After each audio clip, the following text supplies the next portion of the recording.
Hey, hi everyone. My name is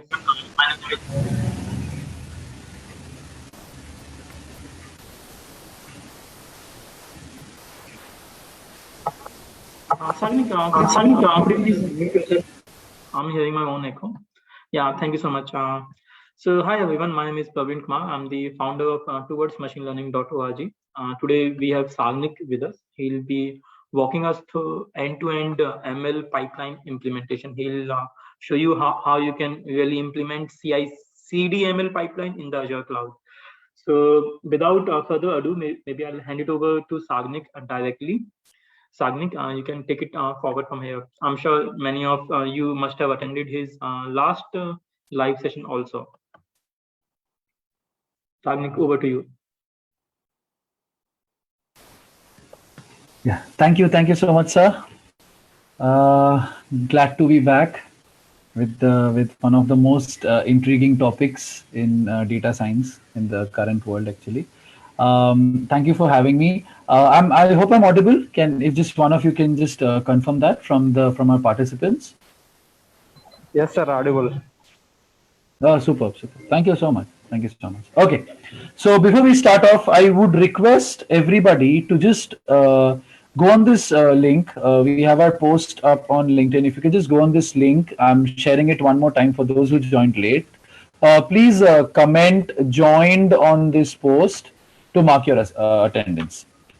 Okay, so there's a link I've shared on the chat window. Just go to this post and just comment join so that we have a track of who's there, and it'll be easy for us to give away your certificates.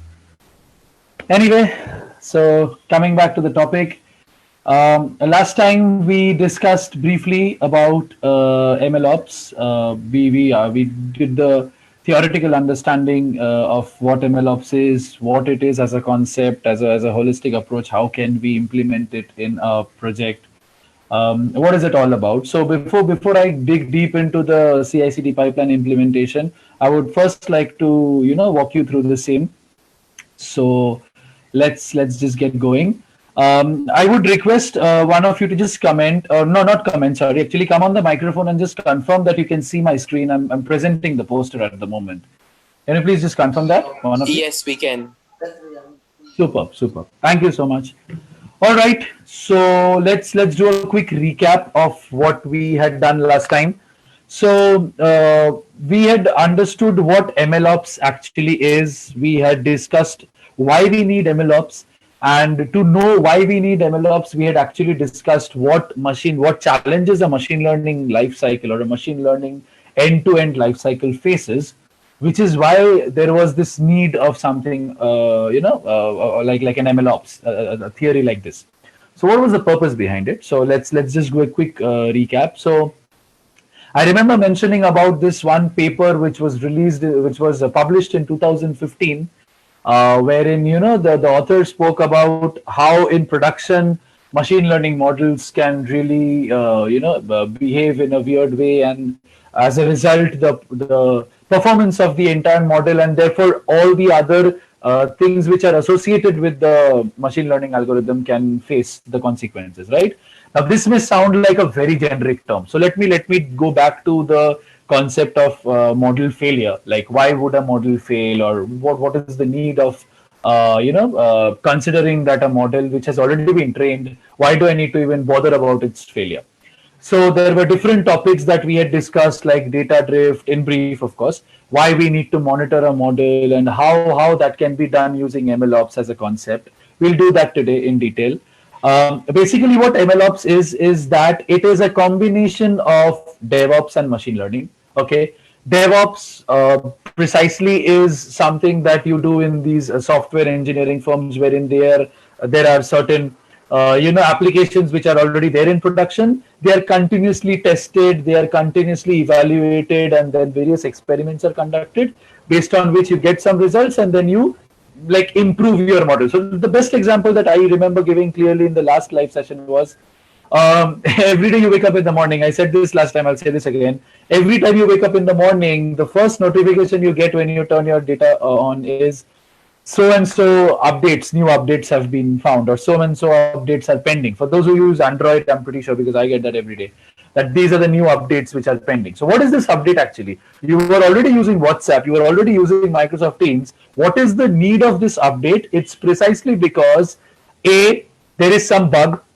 in a particular version, and therefore you need to remove that bug. The moment you remove that bug, this new version needs its own identity. So we call it a different version.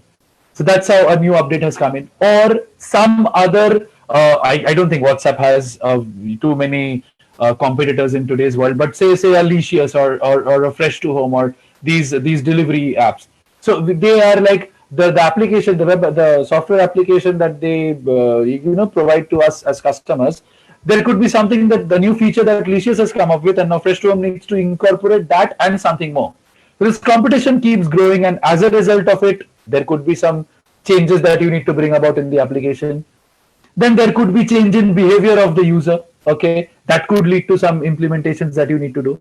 All this keeping in mind, you just need to remember that this continuous evaluation and testing is done for the sake of the organization's betterment, in the sense that all they need to do is sit with the code. There is a certain code which runs at the back end, which you hit, and then you get the outputs. Everything is done on your user interface. But there is a slight difference when it comes to machine learning algorithms or machine learning projects. Okay, if you have a particular application which does a certain prediction task for you, okay, it could be a biomedical thing, it could be so many other sources, it could be something that predicts weather. There are so many different things. It depends on the sensor, it depends on a lot of other instruments which are involved in the project. Now, in such cases, ideally, it's not just the code, it's also the data which is fed to the model. A machine learning algorithm does not work on code solely. Okay, it's very easy. It's like from sklearn.ensemble import random forest classifier.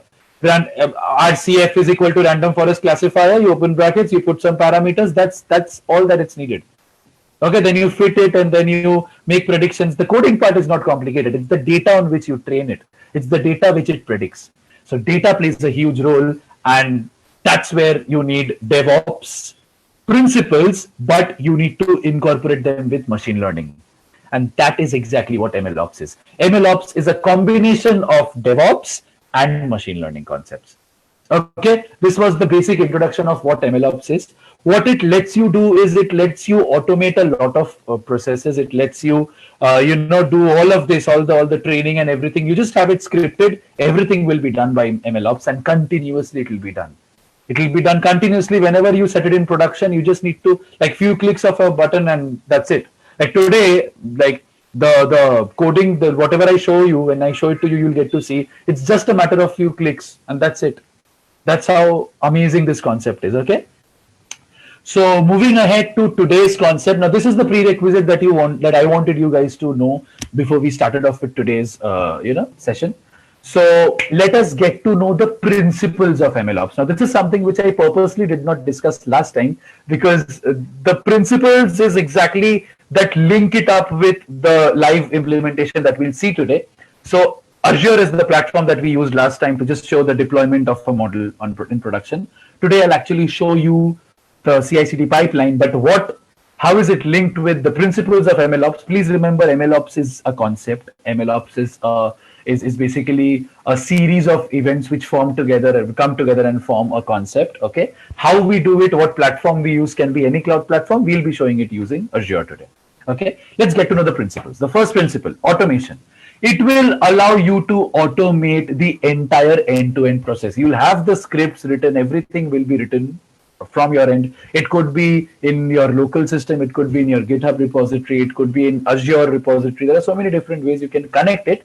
Once you connect it, you don't need to rewrite, or you don't need to start from scratch, to be honest. Okay, you have a particular problem statement given to you, and that's how the entire system revolves around this concept. Okay, how it happens when we see the implementation, we'll see that. The practices that it promotes, we are already aware of CI/CD. It's a it's more of like a colloquial that's used with DevOps. For those who don't know, I'll just revise. So CI and CD is like continuous integration and continuous delivery, which is continuous deployment. Integration is the part wherein you do the testing and evaluation. Deployment is when you put it up on on a platform, basically, for the user to use. Okay, so when I am talking about, again, I'll go back to the previous example. If I'm comparing ClickBuzz with the ESPN app. Okay, ClickBuzz has a lot of features which probably ESPN does not have. So then ESPN will try to come up with will come up with those features and a couple of more features. So this continuous experimentation is the CI thing that we can see over here on our screen. The continuous integration part, and then you change your code, you add few features, you remove bugs. Once that is done, you straight away put it in production one more time. That's the continuous delivery. Now, this is done by DevOps. What extra do you need for machine learning? You need a continuous training and continuous monitoring. I had given a nice example last time. I'll do that again when we move to that part of the slide as to why we need continuous monitoring or continuous training. Okay, so I think I'll explain this better when we have that slide coming up. The next part is versioning. Like I said, whenever we have a particular model which is up on the cloud platform and that is being used by a particular organization to make predictions or to make certain, it could be a regression based task, it could be a classification based task, whatever it is. Whenever this is being done, they need to know which version of this model is working best. Now, there are two reasons behind it. Let us go step by step. Number one, I come up with a particular model. Say today we'll be using decision tree classifier. So let me stick to that. So decision tree classifier is what I have used, and I've created a certain version of this classifier. Okay, and that is going really well. And then due to some reason, which I'll explain in the next slide, the model starts performing really poor. There is something that is going wrong with the model. So obviously I have to change some, maybe I'll have to change some hyperparameters. Maybe I'll have to replace decision tree classifier with maybe a random forest classifier, because I need an ensemble technique to carry out the prediction, the classification task, whatever it is. The model that I have now is set to be better than the previous model. And this is the second version of that particular model. Okay, it's a newer version. It's the latest version. How many times have we heard this since our childhood? The latest version where a mobile aaya hai. What is that basically? So the versioning is basically that upgradation with time. This upgradation with time is something that MLOps will allow you to do. Now, is it always important for you to have the latest version? No. Think about it like this. You have the latest version, but there is a massive bug that's been detected, and it's very difficult to get rid of that bug, because if you want to get rid of that bug, a lot of parameters need to be changed. It will take at least 2 days for your team to get that done. What do you do in such cases? Do you shut down your business? It's like Saturday, Sunday, party, holiday. No, you don't do that. You go back to a previous version. You go back to, this was probably version 8. You go back to version 7. Because version 7, although was having some issues with the model performance, it was giving some output. At least for 2 days, you could push it in production, and you could, send in a message that this is a rough idea. You could just, that's like few lines of scripting on the front end, and you could say that this is a rough idea. This is not this is an approximate idea of the, prediction that is being given. Just a matter of 2 days, your work will not stop. That is how versioning is done in MLOps. It helps you to keep a version or keep a track of each model that you've made. And anytime there is a bug, you not only need to go forward, you can fall back as well. That's like a backup for you. Okay. Obviously, it's needless to say that there will be continuous testing. We can conduct smoke tests. We can conduct, the endpoint has to be, the endpoint has to give you a proper result. All that will be done by MLOps. So the testing happens parallelly, like I said, continuous evaluation, CI pipeline, this continuous integration pipeline lets you to, conduct tests, and these test results are always yielded as, test artifacts. So these are like the results of the test. I'm going to be showing all of that when I do the CI pipeline implementation, when I show it. Okay. The next part is probably like the most important principle of MLOps. It basically helps you to monitor. Okay. Monitoring, what is monitoring and why do I need model monitoring? Okay. What is the purpose behind it? What is the reason behind it? Why do I need to monitor? For those who've done basic data science projects, I'm sure you guys know, you guys take a data set, you clean the data set. First, you observe the data set, of course, then you clean the data set. Once the data set is cleaned, you then, get a proper data set, but now it's not feature selected. So you select certain features. There are 12 columns, you bring it down to 10. Okay, so there's one target variable, and there are, say, 9 input variables. Okay, so that's like feature selection, and now you have a feature generated data. Then you split it into train and test, and all that is being done. When that is done, you train your model on the train data, and the testing is done on the testing data. Once that is done, you see that the accuracy is 94%. You're very happy with this model. That's amazing. This algorithm is going really well. The hyperparameters are amazing. 94-95% is kind of satisfactory. Okay. Once I put this up, okay, once I deploy this, why do I again need to bother about the performance of the model? Why do I again need to bother about the performance of the model? This is where the next slide comes in. This is where the monitoring comes in. Okay, why do I need to monitor? I had explained this kind of in detail in the previous session. I'm more than happy to do it one more time. Okay. So this is basically a simple two-dimensional graph that I have in front of you. Okay, it's called the model decay monitoring. Okay, that's happening through MLOps. What is it doing exactly? Okay, now there is a certain parameter, a metric that I use to analyze the performance of my model. Okay, it's called the F1 measure. It's an F1 score. It's the harmonic mean of your precision and recall, and then accordingly you can determine the accuracy of the model. Now, one fine day you've been given a task, okay, in the month of August. Okay, it's already August. This is a very good example now. Thank God. Anyway, so it's the month of August, and you have been given a task. You have been given a particular problem statement, and they've said that you can't just do it in your local system on Jupyter Notebook. Okay, fine. You use it. Once the model is trained and everything, please give us all the artifacts, all the results of this experiment that you conduct. Give us the test scores. Give us the model as a PKL file. Give us the everything. Like give us the code, of course, and give us the data that you've trained it on, and then we'll be putting it up, putting into production. In the month of August, and it's a very diverse data set. It's a very, very diverse data set, and it's very difficult to get very high, F1 measure, like the high accuracy for this particular model in the month of August. So you got a near about 80%. Let's call this 78%. You got a 78% accurate model, and you provided it with them, and they took it and they put it up on, they put it in production. The front end team did a wonderful front end coding, and they developed it, and then they pushed it in production. Fine, it's there. When time proceeds, gradually with time, you're seeing that the performance of this model is degrading. Its accuracy score comes down to 70% by the end of August. Around September, it's somewhere around 63-62%. By the time October comes in, it goes below 55%. Okay, it goes below 55%. Now your company, the organization you work with, they have set a threshold that we will not work with any algorithm which has a accuracy of less than 55%. What do?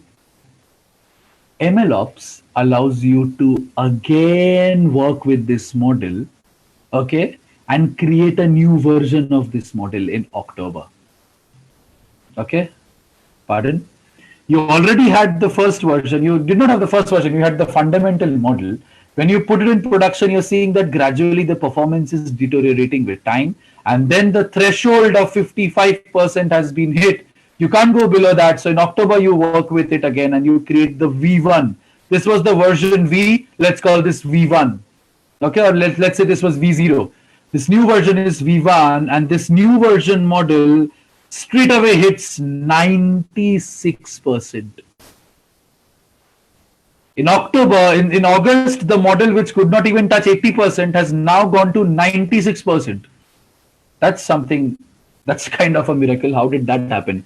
The problem that created this degradation is actually the thing which actually helped you to reach this 96%. I'll tell you how that happened. Okay. Moving on, you see that it performed really well for first 2-3 weeks, but again from the middle of October, around November, it's started to degrade. It started to degrade around November. It's somewhere between 80, like towards the late 70s. Again around December, like it's not even hit December and it's fallen below the threshold, which is 55%. Again, you work on it and you create a new version of this model, and then the same cycle repeats. Okay, each time you train it, ideally you will see that its score is either better than the previous one or equal to it. There could be cases when it's less than the previous one also, but it's at least better than what it was. It's better. It's definitely going to cross your threshold by a great margin. Okay. Now, what is this? What is this all about? Like, what is exactly happening, which is creating this problem? Here's what it is. Think of it like this. I had given a cricket-oriented example last time. I'll probably give another cricket-oriented example. So think of it like this. You are a fast bowler. Okay, you are a fast bowler, and you have joined a particular cricket coaching class. Okay, and your trainer is the best fast bowler in the country. Okay, you're a fast bowler. You have amazing talent, but your trainer needs to nurture you and train you properly, and only then your coach, basically your coach, is going to train you, and then he's going to make you the best fast bowler. Okay, you become one of the finest fast bowlers in the junior team. Then you go to your district, the city team, then the state team. Then you keep growing. You play Ranji, and one fine day you make it to the Indian national team. Okay, now you are out there in the real world facing the legendary batsman. Okay, everything that your trainer, your coach taught you, you are using it to the fullest potential, and you are getting, like, you are the highest wicket taker of the first series that you play in. All the batsmen are not able to judge your bowling at all. Okay, now the first two games, the first two series that you played in, you did really well. Suddenly your performance drops. The batsmen are identifying you. The batsmen are kind of, being able to figure out your bowling style, your different variations with the ball. They cracked your secret, if I want to put it in layman's term. Okay, what does your coach do? Your coach comes up with new strategies. He says that use a slow short ball that can surprise a batsman. Use the knuckle ball. If you're a spinner, you could say that use a carom ball. There are different versions. There are so many different types. So depending on how the batsman has changed his performance or his style or his approach towards you, you have been trained by your coach. Then when you go to play the next series, you are again doing really well. Okay, you're doing really well. You've again become the highest run scorer of this particular series. You've developed a very good knuckle slower ball, which is a Yorker. Okay, you're bowling the one of the world's finest slower balls, which is a Yorker, which is going to hit. It's almost like a full toss, but it's a slower ball. Suddenly, the batsman starts following A.B. de Villiers and Tilakaratne Dilshan. They're like very popular cricketers. वो जो पीछे मारने वाला shot होता है ना, the dill scoop. They bend down and they hit it behind the wicket keeper's head. They started playing that. They started using that for your knuckle ball. Again, you need to come up with a new strategy to counter that. What is happening? This bowler was trained so well, and he did so well in his Ranji team, in his school team, everywhere. He was like the king of all the bowlers. The moment he was deployed and the moment he came into production, the model is not performing well. And now we're back to machine learning, guys.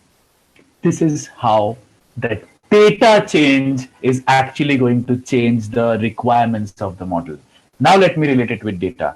Think about it like this. We are in a real world wherein like 3 months back, okay, now this is dedicated to all the participants who are here right now. I'm sure you guys will be able to resonate with me.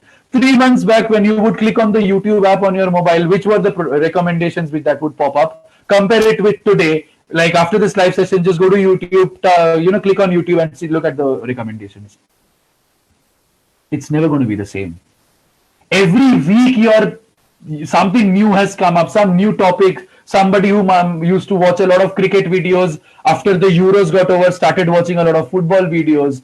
Somebody who watches a lot of comedy videos has started watching Sadhguru videos. And there are so many different types, so many, change in behavior of the people who are the consumer. That leads to change in data. This change that you're seeing is precisely or primarily due to the change in data. The data is changing. The previous data on which you had trained your model was like performing like 93, 94%. The moment you put it in production, the data suddenly changed over these months, and then the performance degraded.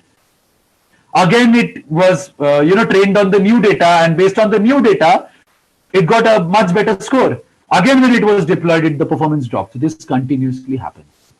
This is one of the reasons. I'm not saying data drift is the only concept. There could be model drift. There could be a problem with a sensor. Like think of it like this: like there is a particular sensor which reads the temperatures for you. You look at the temperature and accordingly you make some predictions. The model. What if the sensor is broken, or the sensor is damaged? What if the transducer is broken? What if the transducer is damaged? There are so many. Like a wireless network has so many different components, right? Any one of them can break down, and then the entire machine learning model will suffer because of that. So one of the reasons is data drift. Actually, one of the primary reasons is data drift. So data drift is nothing but change in the behavior of data because of which the model suffers, if I want to put it in layman's language. One more example could be COVID. Like think of the air quality index. I'd given this example last time also. Based on last 19 years of data from 2000 till 2019, a particular person has made a model which predicts the air quality index of a particular city. Okay, like say Mumbai. Now this city is expected to be, it's kind of highly populated. There are a lot of vehicles, so it's supposed to be very polluted. Okay, so the machine is trained to detect this high amount of air quality, the AQI value. But what happened in 2020 March? There was a lockdown. By 2020 July, there were like hardly any vehicles that were out, right? So what happened as a result of that? The pollution level got better. The AQI, the air quality index, actually became better. As a result of it, the model which was predicting air quality index based on previous years does not even know what COVID is, because the machine is not rational like humans, right? That is why its performance might have degraded. So this is one more example. So the best part about MLOps is that it lets you, by using these concepts, you can actually understand the monitoring part. Okay, how it is monitored. Fine. Again, coming back to this last bit, the F1 score goes below the threshold. The threshold is denoted by the symbol tau.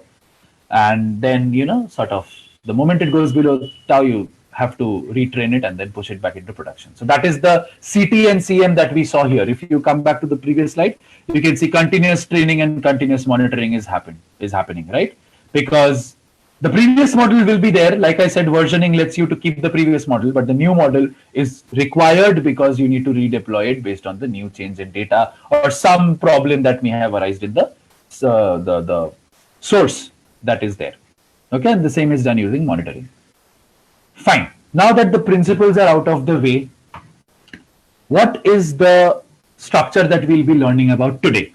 Okay, today's class, or today's session rather, will be restricted to this particular diagram. Let me show a part of it.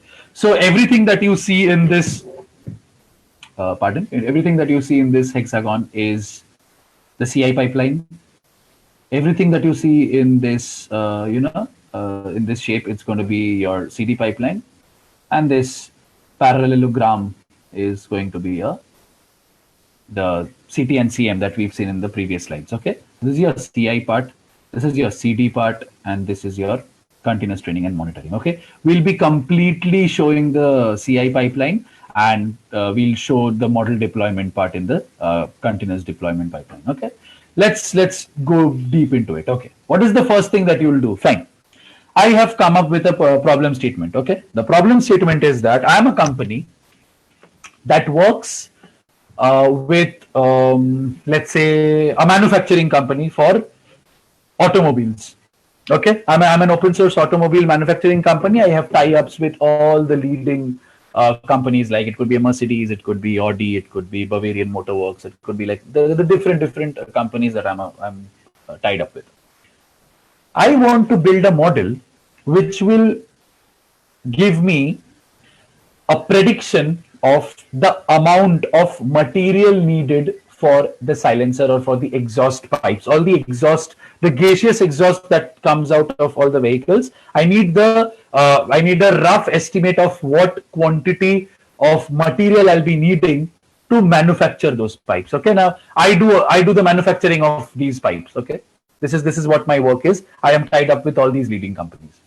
Okay, it's hypothetical, guys, so please don't think, because all these companies, they mostly have their own manufacturing setup. But let's just enjoy this example because it's just randomly come up, so I'm sure there's going to be some fun intuitions based on this. Okay, now they hire a team of data scientists, a team of personals who are going to help them make this prediction. So they basically give them a certain amount of data. Okay, based on different features. There are going to be certain features of previous years that based on these features, like when a car which has this much cc engine, like this is the capacity, this is the horsepower, this is the various features are provided, and the amount of material that we needed to make the pipe or the exhaust pipe for this particular automobile was so and so units. Let's call it units. Okay, that is my regression problem. Of course, it's a regression problem, right?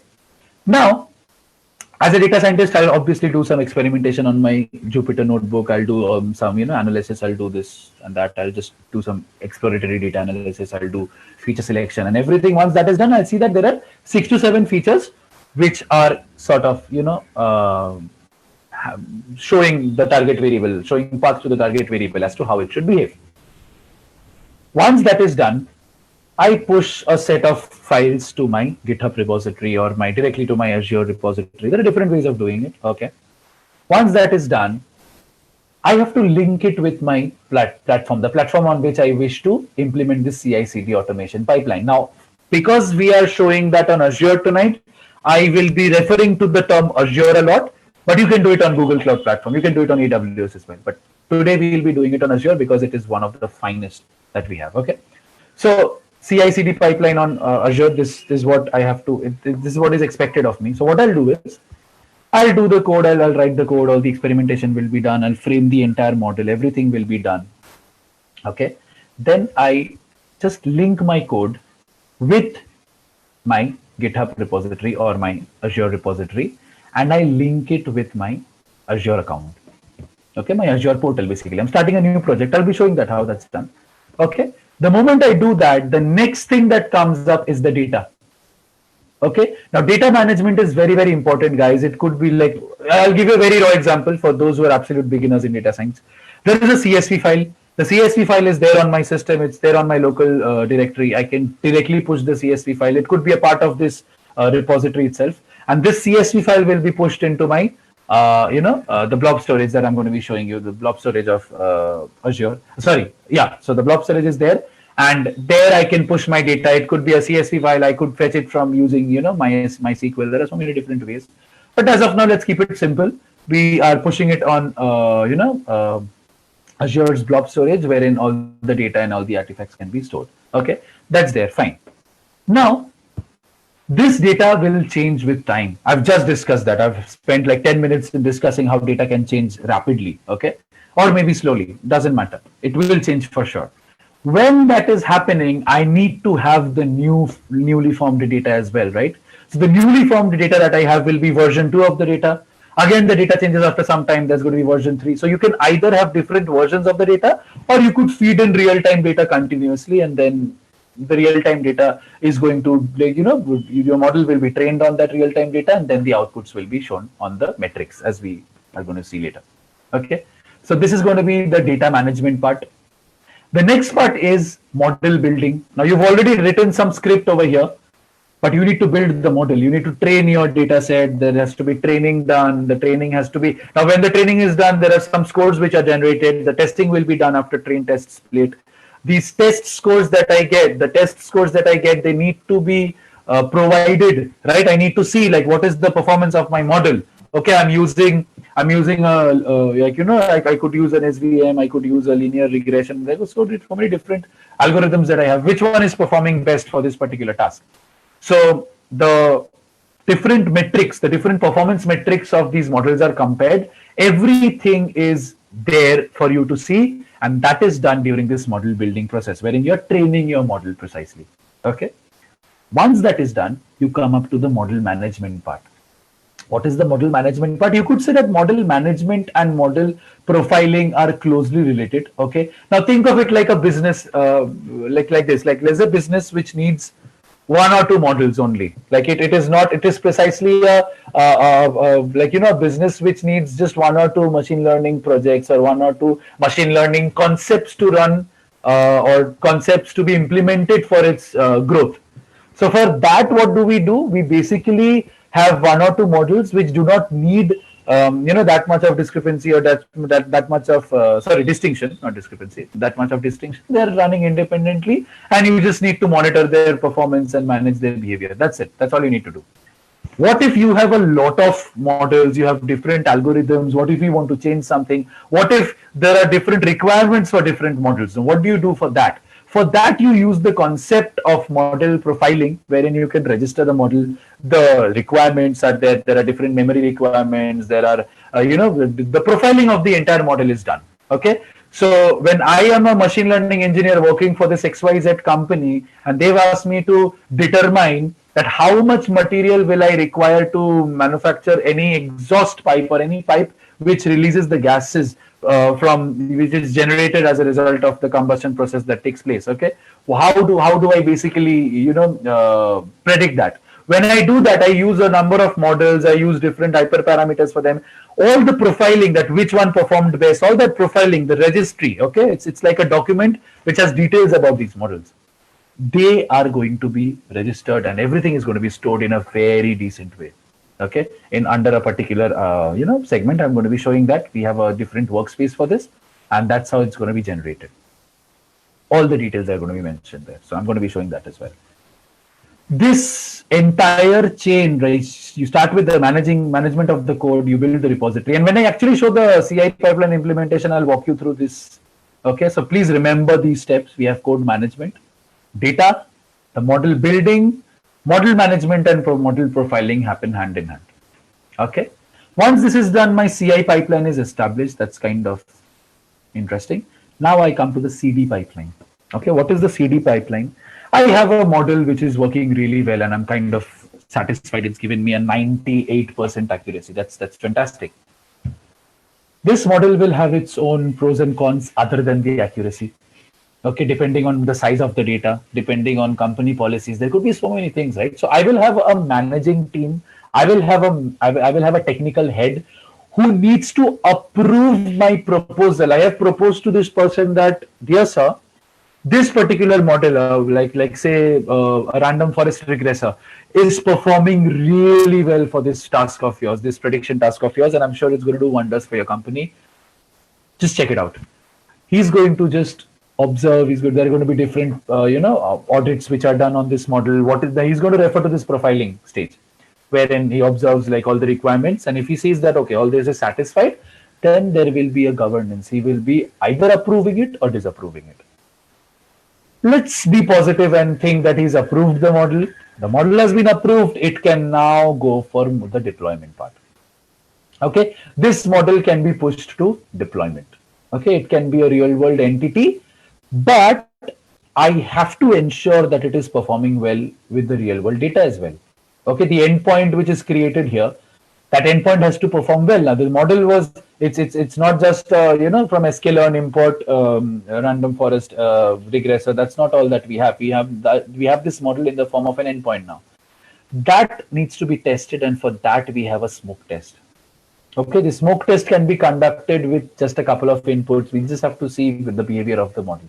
Okay, whether it's performing nicely or not. Okay, the smoke tests are basically scripts which are written which enable you to test the performance of the model which is there in production. Okay, now till here everything is fine. What comes next is, like I said, the data is continuously changing. Now the data capture and data monitoring. Why do I need to capture and monitor the data? Again, I've given this example in the previous slide. I'll again walk you through it. Tesla has come up with its new technology. There are different companies which are coming up with new technology. We have electric vehicles, we have electric hybrid vehicles, we have different types of vehicles. Even before electric vehicles existed, we had diesel, we had petrol, we had so many different types of vehicles. A CNG. So what is the requirement? So different these different sources of fuel are going to have a different requirement. Okay, the degree of corrosion of the pipe is going to be a massive factor. Okay, the degree of corrosion, or maybe till what limit I can let my pipe to get corroded, because a car you generally don't see them changing the pipes over and over again.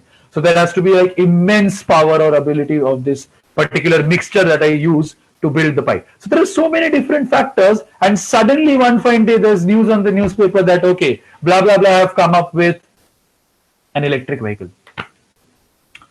We don't have gases involved at all. Then the entire structure changes. Now what will happen to this business who exclusively make pipes? They can't just sit back. They'll have to change something or the other, because obviously there are going to be vehicles which still work on fuel, other forms of fuel. So then they have to target those companies. Okay, their existing clients have probably turned their back on them. Then they have to go for other companies. Then they'll have to see how can they come up with a new model which satisfies the need of an electric hybrid vehicle. This is how the data is changing, and therefore the model is changing. Like, think of it like this: like the difference in the approach of the project will change altogether. Where we had petrol and diesel and CNG, and now we have electric hybrid vehicles, and then we are in the future looking forward to automobiles running on aluminium and water.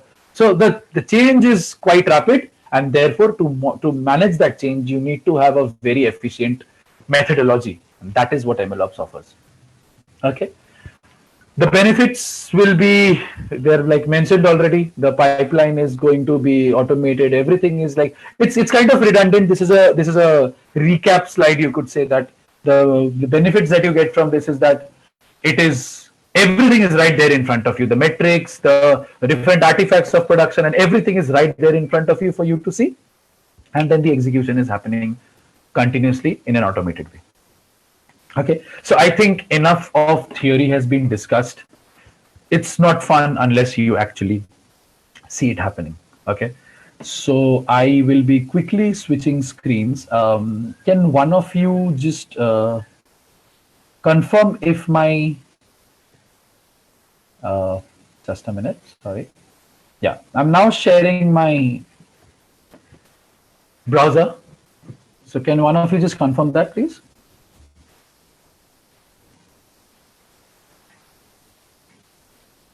Yes, sir. Yeah? Yes, sir, it's visible. Yeah, super. Thank you. Okay.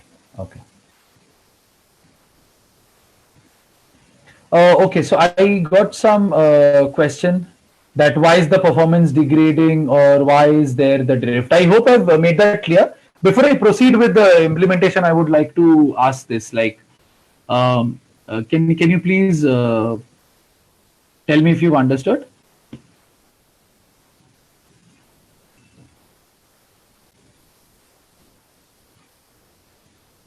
Okay, I guess there's some network issue. No, never mind. But I can see some questions on the chat window. They're asking me about the drift, like why is the performance degrading? Sir, is this called CI/CD? Yeah. So CI/CD is what I showed you on the on the slide. Okay, CI is what we had on the top, and then CD is what we had. CD is like a whole deep process. I'm going to be showing you a part of it right now, but I'm going to be showing you the entire CI/CD explanation on Azure. Okay, fine. So last time I had shown you the deployment of a model on Azure. Okay, now how that happens, if you remember, we had a certain, breast cancer detection. I think that web application would help you in medical diagnosis and the detection of breast cancer.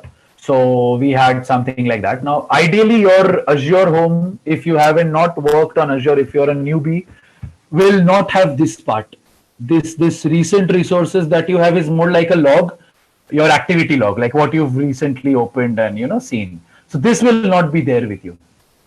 So this is going to be empty. So you can keep this open and parallelly just come up with DevOps. Okay, so in my new tab, I have DevOps.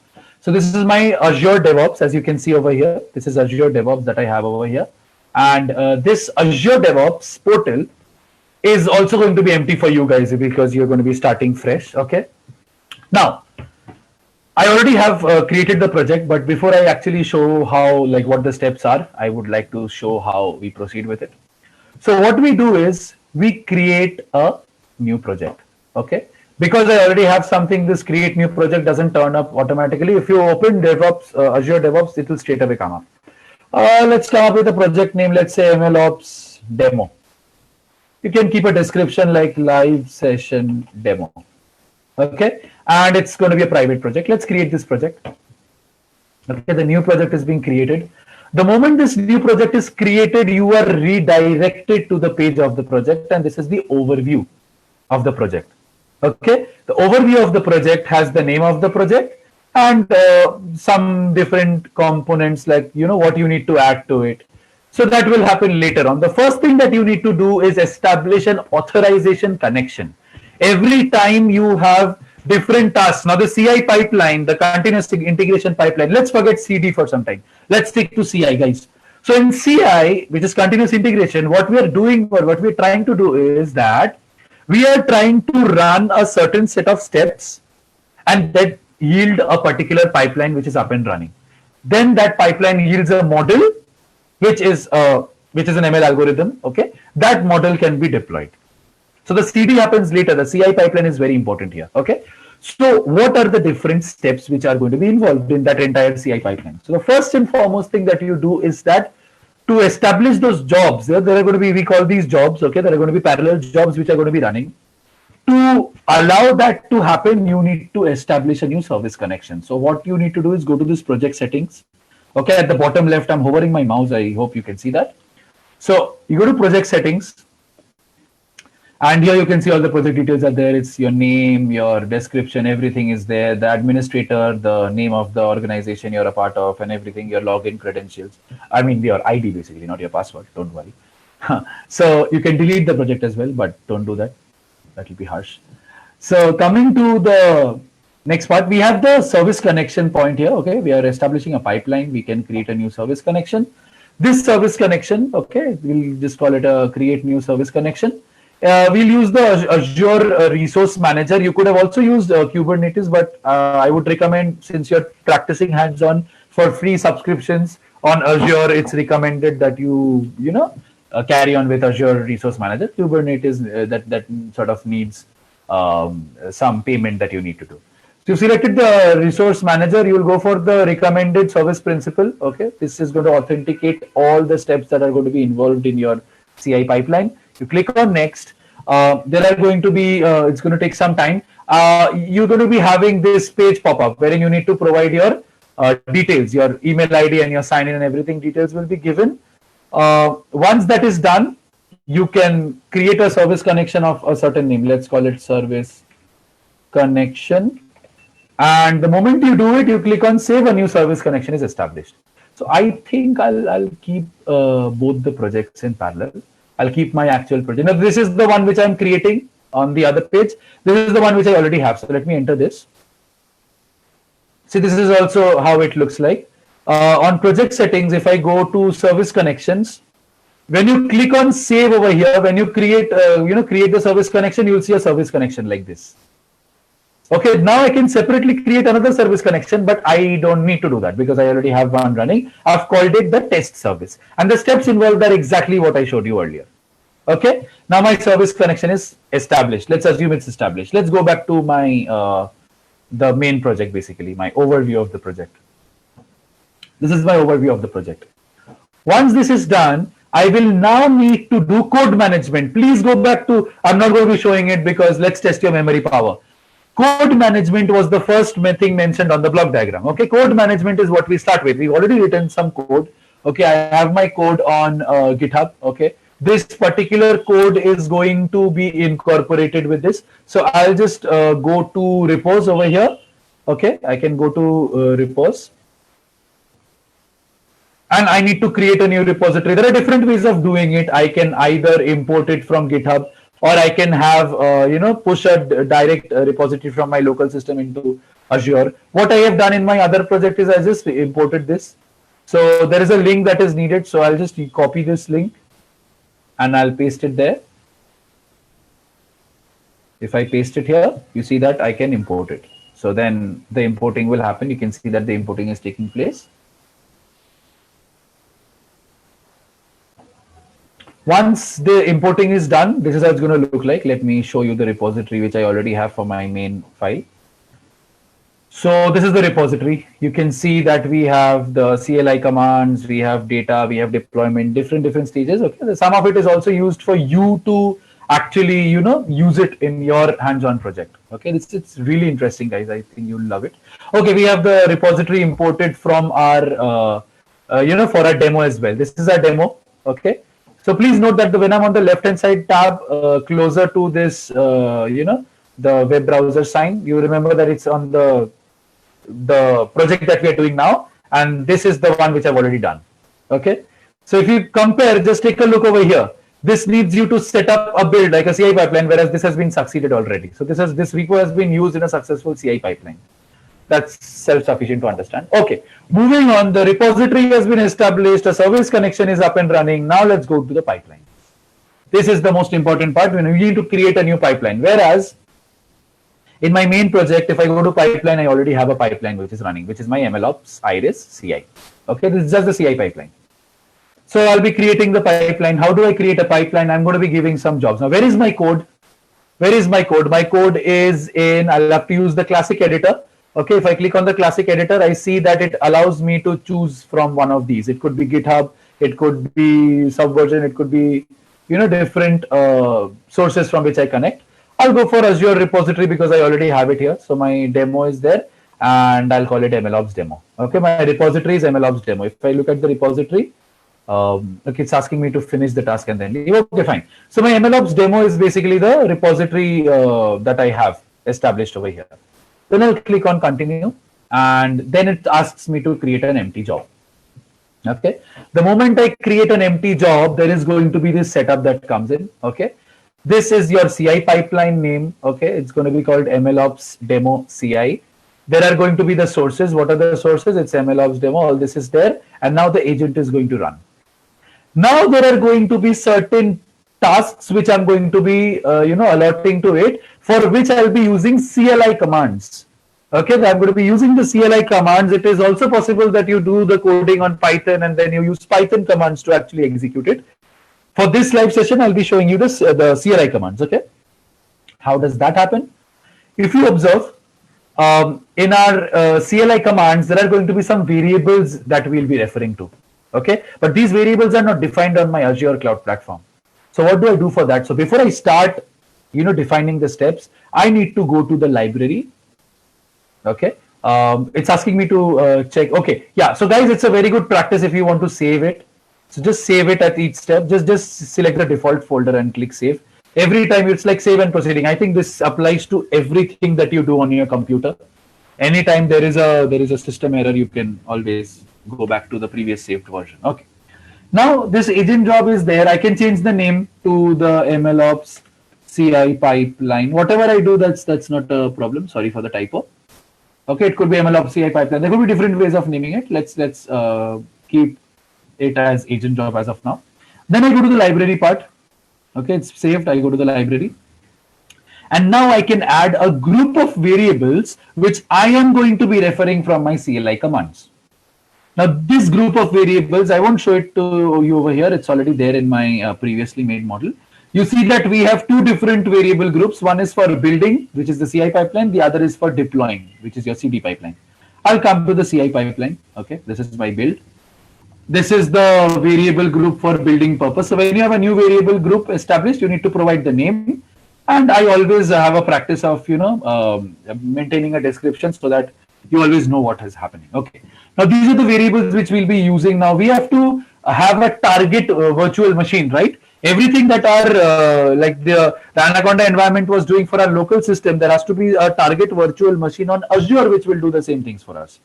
So for that, I need to establish a target machine. For that, it is going to be, how am I going to define it? I'm going to be defining a computer, a virtual computer. I'll call it Iris Compute. It's my target compute. There are default virtual machine sizes. I'll go for the standard one, okay, which comes with the free trial. I have it already. For how much time can I let the machine be idle? Okay, so let's call it, let's say 300 seconds. The maximum instances of this machine or the maximum nodes that are going to be there, 1, minimum nodes will be 0, and the region and the resource group and workspace. So when you begin this project, guys, you will not have this workspace on your home. So if you come over here, you can see that Iris workspace is here. Now this Iris workspace can be created manually, of course, but even if you don't create it manually, the way I have designed the continuous integration pipeline, it will create it for us. And within the workspace, there will be a resource group, which I've called test RG. Okay, so when I enter the workspace, I'll see that the resource group present inside is test RG. You can see this over here. Okay. Anyway, coming back to the pre-existing pipeline, once all this is done, you save and this variable group is established. The next thing that you need to do is define another variable. Okay, if I go back to the one which is happening, okay, now the variable group is established. Come back to the pipelines, come to this CI pipeline and let's edit it. And that's how you're going to be redirected to this page. Okay, every time you click on pipelines, guys, this pipeline which has been newly established, it will look like this. You click on that, it will ask you to run the pipeline, but there is nothing there inside. It's like you're asking somebody to run, but that person is like in water, it's floating in water. There's no land to run. So let's give the groundwork for that person to run. Let's go to edit. You need to just edit it and then we again come back to the previous page. Now let's say that our variables, if I come to the variables, I come to the variable groups and I can link the variable group. Okay. So if you see here my MLOps Iris pipeline, okay, if I say edit, this is my entire pipeline, guys. I'm showing it to you for the first time. So these are all the jobs and tasks which are there. See, I've called it Iris Run. The agent job has been renamed as Iris Run. It has a pipeline. I've called it MLOps Iris CI. This variables has a variable group which is linked, which is my build variable. The ones that I just showed you. These are the variables. Iris build. These are the variables that we have. Okay, these variables have been shown and integrated with my pipeline. This CI pipeline, which I am going to be showing you right now, has these variable groups integrated. And now I am going to be defining a pipeline variable, which is the name of the experiment. I'll call it Iris experiment. So in MLOps, or basically in these continuous processes, you'll always see that the number of times you run the integration, pipeline, the number of times you establish a pipeline and run it, they are called runs. Okay. And in each run, there is going to be a set of experiments which are going to be conducted. So these experiments are going to be turned up as logs, like all the artifacts of these experiments is what we're going to be seeing. Okay. So the pipeline variable, these were already there. The system debug and everything was already there. It's just that the ML experiment name that I'm going to be creating is going to be Iris experiment. Now let me come back to the task. This is where the real fun starts, guys. I have been given the task to establish a CI pipeline. Okay. What are the different steps that are going to be involved? The first and foremost thing that I need to do is Python. I am going to be using Python, and which version of Python? 3.6. So I click on this add button, this plus sign that lets you add a task. Okay. If you see here, if I come to this task, there is no task over here. You click on add task, and what you do is, like over here, what we did, we said use Python. When I say use Python, this comes up, use Python version. Okay, you click on this add and this pops up with and X over here because they know that you're using Python 3, but which version of that? So it could be 3.8, 3.9. For this task, we have used 3.6. Okay, and the version that I've used is 3.6. The next step will be to install the requirements. Now, following back to what I had said earlier, guys, the particular task, the particular this model that I'm posting or that I'm hosting basically is an Iris data set.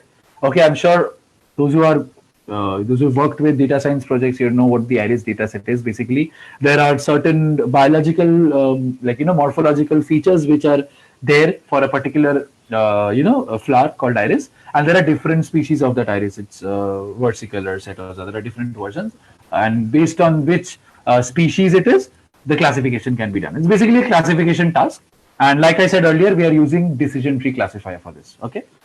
So what I do is I have certain requirements which need to be installed. So I install those requirements, okay, and there is a path which I've already established. Okay, it's the environment setup installment requirements. The install you can call it install the Python dependencies, install the requirements. There could be different ways in which you name this bash command, but remember that it's going to be a bash command. So how do you input a bash command? You go to this plus sign, it's already there, you just type bash. See that the bash has come in, and then you can add it. Okay, and then you can rename it. Now this is the basic two tasks which have been allotted to your CI pipeline. What is the next step? Once my model knows that it has to use Python, it's like, okay, sir, I'll do it. What do I need for this particular project? Okay, these are the files that you need for this project. Okay, done. What next? Now you need to connect to Azure Machine Learning. Azure Machine Learning is what you need to connect to, and for that you need a CLI command installation. Now, using this extension, the ML extension, you will be performing a lot of tasks in the subsequent steps. Okay, so you first need to establish a connection with this Azure CLI. Okay, so for that you have to authenticate it. How do I authenticate it? With the resource manager connection. What was the service connection that I made over there, guys? It was called test service. Okay, so for that you need the CLI command. How do you establish the CLI command? You click on plus, obviously, and just type CLI, and you have Azure CLI over here. So now we'll be using only these three, like Python and Azure, and like the CLI and the bash commands precisely. Okay, then when we switch to something else, I'll come back to this page. Okay, now we have the Azure CLI ML installation over here. We'll do that. We'll define our service connection. The one I'm using is test service. There is going to be an inline script, okay, and this inline script is going to be run as a part of the parallel job. Once that is done, I need to put the command. Okay, the CLI commands are present, by the way. This GitHub link will be shared with you. Okay, so the CLI commands, everything step by step, everything will be mentioned over there, so you can take a look. Okay. Once your connection with Azure ML has been established, you now come to creation of the workspace. Now you can either create the workspace. What is my workspace, by the way? If I come to variables, what is the workspace? If you look at this, the build variable, what is the workspace that I'm looking at? The workspace that I need is this Iris workspace. This Iris workspace will not be existent in your, home. The demo home. This is how your demo, your ML, your Microsoft Azure home looks like. But you will not have the Iris workspace over here initially. But when you create this workspace, that is when you'll actually have it. Okay. Coming back to the tasks, you've created a workspace using the CLI command. Okay. If you are done with the workspace, what else do you need? You need this target virtual machine. This virtual machine that you need, there are going to be different specifications of this virtual machine. These are the specifications. I have given it a name. I have defined the maximum nodes, minimum nodes, the amount of time it's going to remain idle for, the standard, the VM size. Okay, the standard which is provided. Okay, this is what we have, and then you can create or use a pre-existing compute machine. Okay, again you have to use the CLI commands, and again you have to give the authentication through the test service connection which we created at the beginning. This part wraps up your, the code management part. Now your code has been managed. It is in safe hands. You have established a virtual machine for that as well. Fantastic. What was next in your that block diagram? The data management. Now I am using a simple iris CSV. Like if I show you the basic iris CSV, like how does it look like? It's like 4 columns: petal length, petal width, sepal length, sepal width. There are 150 odd rows, and you have the target variable like 0, 1, and 2 for the 3 different species that I'm detecting. Okay, so this data is going to be uploaded to this workspace into this resource group, and it is going to be a part of. Is anybody saying anything?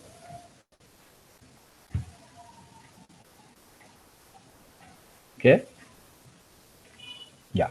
Now, if you have a particular the data that is there, the data is going to be uploaded to this particular blob storage, wherein all the versioning of the data can be done. You can observe the data as well. Everything will be shown right away when I show you the other ends.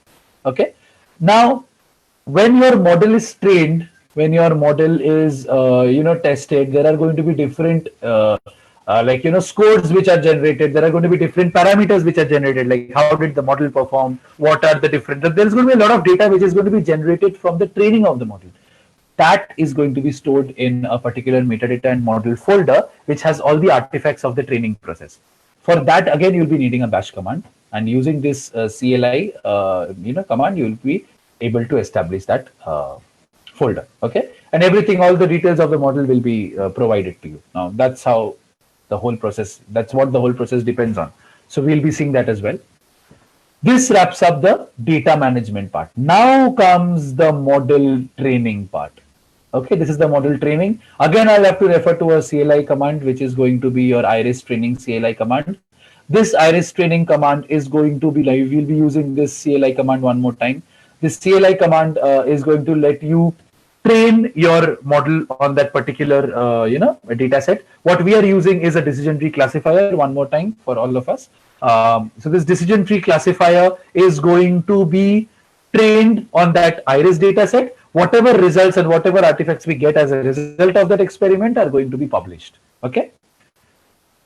If I want to use this model in the future, or what are the requirements for me as a company, if I want to see, if I want to approve this model to be used, I have to know about the model, I have to know about its profile, I have to know everything in and out about this model. Now, how do I actually do that? For that, I need to register the model. Okay, the model will be registered in my resource group. It is going to have all the data, and as you can see, the metadata model that we just created from this step, that is where all the details and all the artifacts are going to be generated. Okay, and the name of the model is decision tree. Okay, like I've already mentioned, we're calling it iris decision tree classifier, and the model that I've used is a decision tree. Okay, once all this is done, I have the consequences, I have all the results, everything, but I don't have a directory to associate the path with. So the last step is to copy these files to a target directory, which is going to have the metadata, the environment setup, the deployment, everything is supposed to be there. These are the artifacts which are generated as a result of this experiment.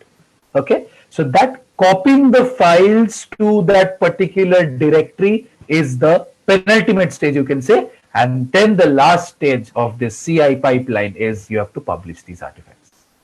Okay, the name of the artifact is going to be iris classifier. We'll be needing this. We'll be needing this for our continuous deployment task. Okay, so when I go to that part, I'm going to be showing it to you.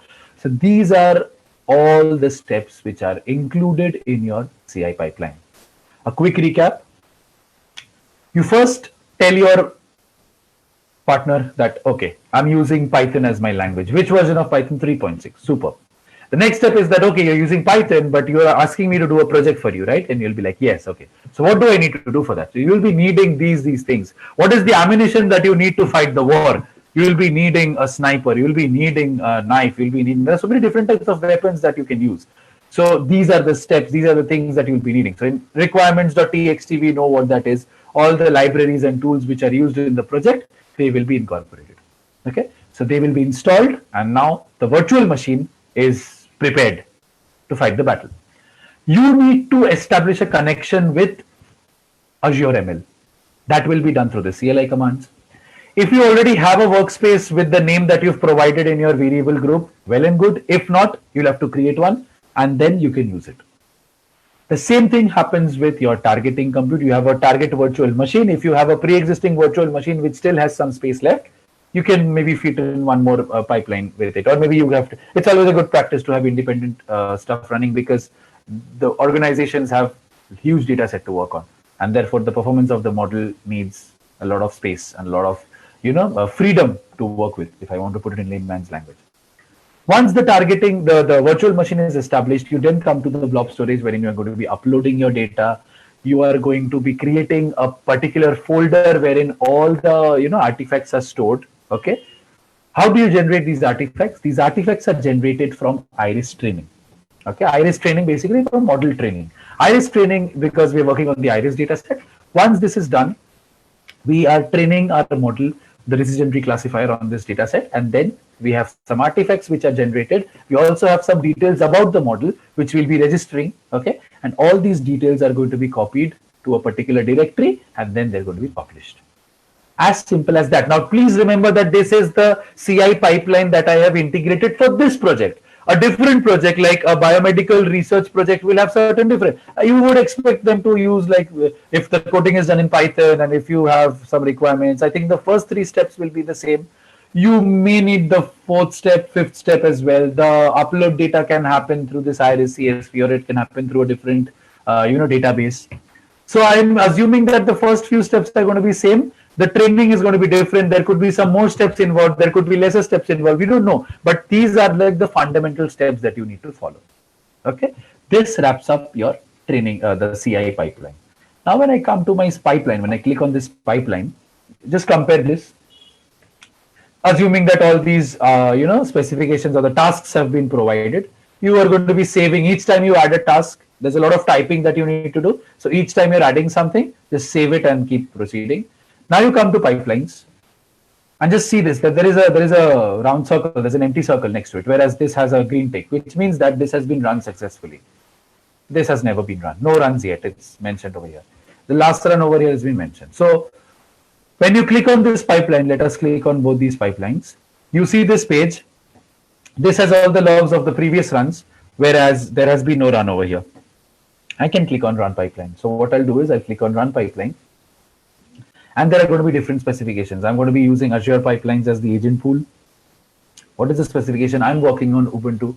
So it's always recommended that, you do Ubuntu 20.0 for this, what I'm using. You have the master branch of your repository.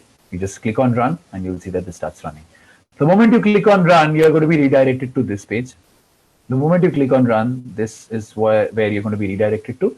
And now you have all the jobs, parallel jobs, which are executed. Just click on this and you'll see that gradually each step is going to be executed, and then you're going to be having these green ticks which indicate that this step has been executed successfully. You have all the logs mentioned over here. You have the time taken. Now there were some server issues from my end and some system issues from my end, which is why it took 28 minutes. It's a very small data set, guys, and it's not supposed to take so much time. It generally takes 10 to 15 minutes, and that's like a threshold. There were some issues in my system, which is why it took 28 minutes, nearly half an hour, but it runs successfully. Basically, the training took most of the time. Okay. So if you observe that I had asked it to use Python, so it is going to use Python. The next step that I had asked it to do was to install the requirements. It has installed the requirements, all these. We are familiar with this, right? Like we see this on our terminal day in, day out when we want to import or when we want to pip install something. The next was to connect it with Azure CLI. Azure ML, sorry, and the instance has been created. We've got a service principal and we've connected it with Azure Machine Learning Cloud. The next step was to create a workspace. So had I been to this place and had I typed iris demo, there would have been no workspace. But now if I type iris workspace, you see that this resource has come up. Okay, it's there on your activity log as well. Once that is done, there was a target compute machine which was to be established. That has been done. Okay, everything has been established. I've called it iris compute. I was supposed to upload the data. We had the iris data set. That has been done. The next step was to create the metadata, the folder on which all the artifacts will be stored. That has been done. Iris training has been done. As you can see, this is your iris training. Okay, this took quite some time. Okay, the iris training was done, and once it was done, we got the final results. This iris training process took most of the time in my case, but it shouldn't be because the data set is not too large. There was some server issue.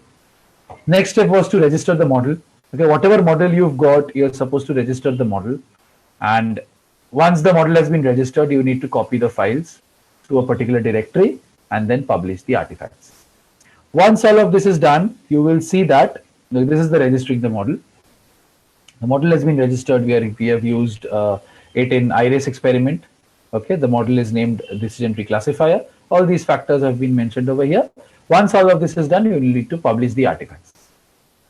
This wraps up your CI pipeline. Now, what exactly is the benefit? Like, I am continuously telling you that everything, all the artifacts are stored, Where is it stored? If you come to your home page, you'll see this Iris workspace. Of course, whatever name you give to your workspace is going to be created. I click on this workspace, and now it redirects me to this page wherein I can click on the studio web URL, which is where all the artifacts are stored. You see, it takes me to a new page.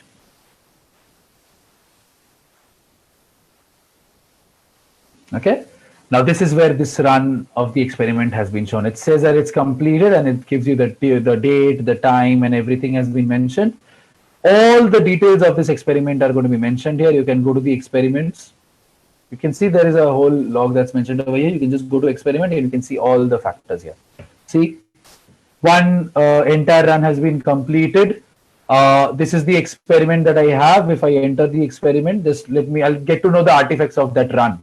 That one run that was created in July, on July 31st, the duration was basically this. The running, not the establishing of the pipeline and the entire running, it's just the running of the experiment that is shown over here. What is the ID? What is the script name? What is the service principal is what I've used. The compute target machine is Iris Compute. The different versions, the environments, and this is where the fun part is. Come to the metrics. The model metrics has been shown over here. Just look at this. I had kept 3 metrics: accuracy, precision, and recall, and it's 93%, which is quite good actually. Okay, these are the different metrics that I have. Okay, if I want to show just the precision, I'll have to untick accuracy and recall, and then I only have the precision. I get to see which one I want. Okay, I have a tabular format. You can see that there are tables also, and you can see that it's a chart format as well.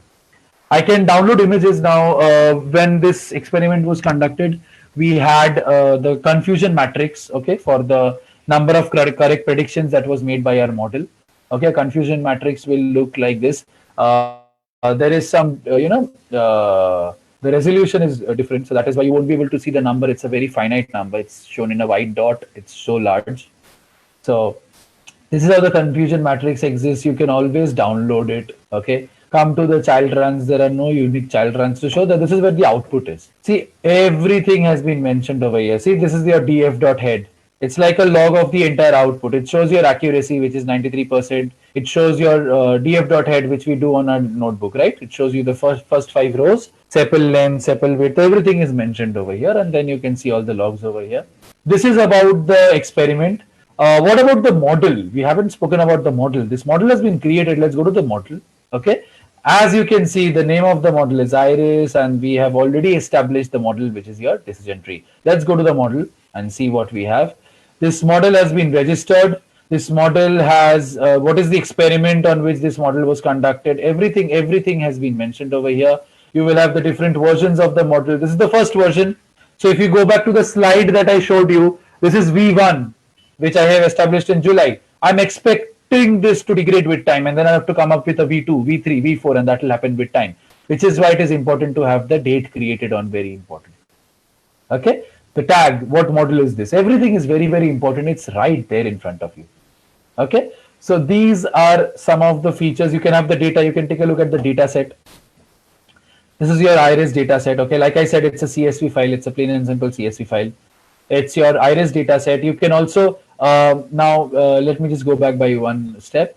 This is your data set. You can monitor your data set. Now, this is where the data drift will come into play. Let me briefly discuss this. I have already registered this data set. Okay, there is an option to create a data set monitoring preview. I can just click on create. It will ask me to choose a target data set. Okay, so there is definitely a new data set that has come up. I'm going to be choosing the target data set. I'll be selecting the baseline data set. What will I compare the new data set with? The previous data set. And then I'm going to have some monitoring settings. Okay, so there are fantastic articles on the internet wherein you can learn more about data drift. Ideally, what they do is that there is a threshold which is set, and if the data drifts by beyond that threshold, then you see that the performance is degrading, and then you need to do some versioning of the data set. So that is precisely how you can tackle data drift. Okay, I just wanted to show you this. Okay, now these are all the features and all the artifacts that we have as a result of my CI pipeline. Okay, now what do I do with the CI pipeline? This is up and running. This is fine. Very good. Where is the CD pipeline? What do I do with the CD pipeline? Okay, let me show the deployment now. Again, you go to your dashboard. You see that there is a releases option. Now this model that has been created, you need to release it. So let's go to releases. You're not going to be seeing anything, guys. You won't be able to see anything. I have created certain releases of that model, and this is the release which has finally been uploaded on my which has been deployed. So you will have to give the choice. You'll be given a choice to create a release. So I think let's go to this releases, and you see that there were no pipelines found. So ideally, if you don't have a pipeline, you won't be able to create a release. Okay, so to be able to create a release, what will you release unless you don't have a pipeline? So for that, it's important that you have a pipeline. Okay, so if I click on create a release, it will tell me what do I want to create a release with. Now there is something known as user acceptance testing in software engineering, wherein basically before you push a model into deployment, before it's on deployment, you basically test it with real world data, which we've already done. Okay, let's assume that we've already done it with the iris dataset. Then that can be pushed to the particular model. The deployment can be done. So I can click on this UAT, and this UAT is what I'm going to be pushing into with the deployment. And then I can click on create. I don't need to do that. I already have it. So let's go to the releases part. Okay. Now this is what you'll have. You will be given a choice. Let me show you the basics, the understanding. Now this is how it's going to look like. See, when you click on the create new release, this is how it's going to look like. These boxes will be empty. So you'll have to connect your CI pipeline. When you click here, you will be given a choice of certain pipelines. Now I've already connected the CI pipeline, so I can't change it. My project is my MLOps Iris. The pipeline, which is the source build pipeline, is going to be my MLOps CI pipeline, which I've already shown over here, this one. And the version that I'm going to be using is the latest one. However, I can specify it before time. So if you remember, I told you, if my latest version has a mega problem and it will take at least 2 days to debug it, I can go back to a previous version. And the source alias is going to be the MLOps Iris CI. The moment I click on this, this will be created. I can create these UAT and production tasks. It is going to be required for me to create a release. The moment I click on create a release, I'm going to be having a new release. I've created 5 releases. For those who are going to be starting, they're going to be having the first release. Okay, so I had done that, and then there were some changes which were needed to be done. Once that was done, then I came up to the 4th release. Then when I clicked on create a release, I got the 5th release, and this is how it looked like. Okay, the moment you come here, you can now this is giving me a choice to redeploy because I've already deployed it once. What you need to do is just deploy it once. Okay, so you just need to click on deploy. Now, just like we had parallel tasks for CI pipeline, we are now going to show you the tasks for the CD pipeline. Let's come back to the releases. Okay, so when you come to this part, you will be given a choice to add some tasks over here. You just need to click here. Again, like the previous slide, like the previous portal, you're going to be seeing that you can use Python as the language. You will have a bash script which is going to be install the requirements. You can connect it with your Azure ML, and then you can deploy this model to your container. Okay, once this is done, now there is a choice for you to conduct some smoke tests. There is a choice for you to publish the results of these tests and get an endpoint which you will be testing. These are actually mandatory steps, but for this particular live session, we have just shown you the deployment of the CD pipeline. This continuous deployment will happen once the continuous integration takes place. So every time you do some new integration in your model, you are going to be having this deployment mandatorily to be done. Okay, and then this model can be used as a part of your the project basically. So this is a rough idea of the CI/CD pipeline. There are approvals which are required to be granted. So if I come to this particular release, if I am the organizing team, if I click on the editing part, if I want to edit the release, pardon, if I want to click on edit the release, you can see that there is a choice of post deployment conditions. I can set some post deployment conditions. I've disabled everything as of now. There are pre-deployment conditions. Again, I've disabled everything as of now. So there is a choice for you to approve these before they are headed for production. Okay. So this is an entire overall layout of how the deployment pipeline will look like, the CD pipeline. Okay. So this is a basic understanding of the CI/CD pipeline. Fine. I'll be heading back to my slide now.